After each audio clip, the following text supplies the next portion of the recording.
Bro, yang ini IRR-nya 30% setahun dan yang ini 66% setahun. Masuk yuk. Sebuah diskusi long distance dari kota kecil di California, Carmel, yang kebetulan seorang sahabat lagi mengantar putrinya untuk sekolah di UC Berkeley, kampus kenamaan di wilayah Teluk. Mereka berada di sana sedang berdiskusi peluang bisnis bertiga yang me-WA call saya di tengah diskusi mereka. Di mana kemarin dia melaporkan bahwa dia bertemu dengan banyak pengusaha Indonesia yang semua usahanya di Indonesia sudah autopilot memilih tinggal sementara di masa pandemi di Amerika karena merasa sistem kesehatan di Amerika terbaik. Konglo-konglo KW1 ini memang banyak yang menganggap apa yang terjadi setahun terakhir di Indonesia sebagai ketidaknyamanan dalam tanda petik untuk tinggal di Indonesia, yang mana sebagian dari mereka menganggap kebijakan keuangan dan ekonomi pejabat negara tidak pro pengusaha, juga strategi kesehatan selalu berubah-ubah menakutkan mereka. Ya, melipir aja mereka ke negara Paman Sam sebagai negara kedua terbanyak orang Indonesia kaya memilih break sebentar untuk numpang hidup setelah negara Singapura. Singapura masih yang terbanyak. Mereka semua baik yang di Singapura maupun yang di Amerika sangat update dengan berita tanah air, namun tetap fokus cari cuan yang gampang. Mereka melihat lazy money lagi terjadi di Amerika, yaitu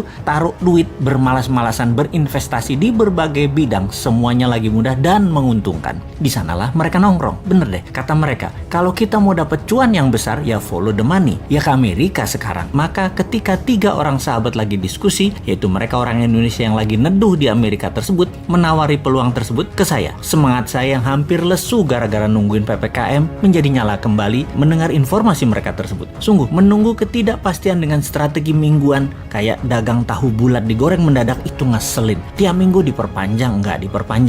Ya diperpanjang dong, masa enggak? Kita ini dalam berdagang perlu kepastian dan hasilnya PPKM diperpanjang terus membuat mati gaya bisnis retail dan kehidupan kelas bawah serta menengah. Padahal sudah pada taat semua, di rumah terus. Jujur, dalam hati pernah berkomen, "Mbok sekalian aja PPKM level 10 langsung 2 tahun gitu. Covid pasti mati dan rakyat mati kabeh sekalian." Strategi pejabat goreng dadakan kayak tahu bulat memang mending tinggalin aja nih negara, pergi ke negara yang iklim investasinya baik. Itu kata KW1, KW2, konglomerat itu yang merantau ke negeri orang. Kalau kita mah enggak, cinta tanah air gitu ya. Kemudian dia pun mengingatkan, "Bro, yang IRR-nya 30% ini gila ini mah. 3 tahun udah balik modal. Masih punya aset produktif lagi." Saya bertanya melalui konkol suara 4 orang, model bisnisnya bagaimana? Apakah memenuhi semua kriteria kita? Apa enggak? Maka satu orang yang paling top bertanya, "Kriteria kamu semua itu emangnya apaan?" Yang kemudian dijelaskan oleh mitra saya yang mengantar putrinya kuliah di UC Berkeley dengan berkata, "Gini bro, si Bosman ini kalau investasi, dia punya 3 kriteria. Ciri bisnis yang dia suka. 1, disruption. Model bisnisnya harus menggugurkan peraturan-peraturan yang membuat industri tidak efisien.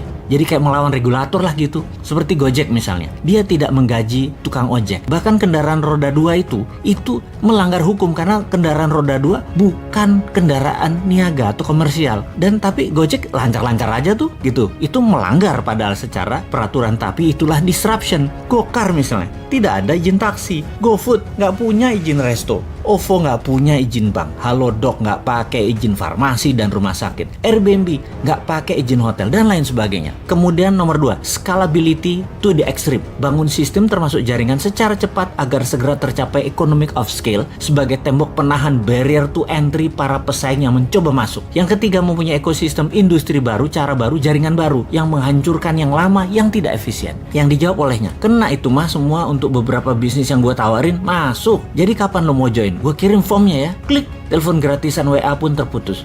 Ngomong bisnis miliaran pakai jaringan gratisan tergantung wifi ternyata masih juga gue pakai nih ya. Dasar deso. Tapi itu kan prinsip bisnis light asset.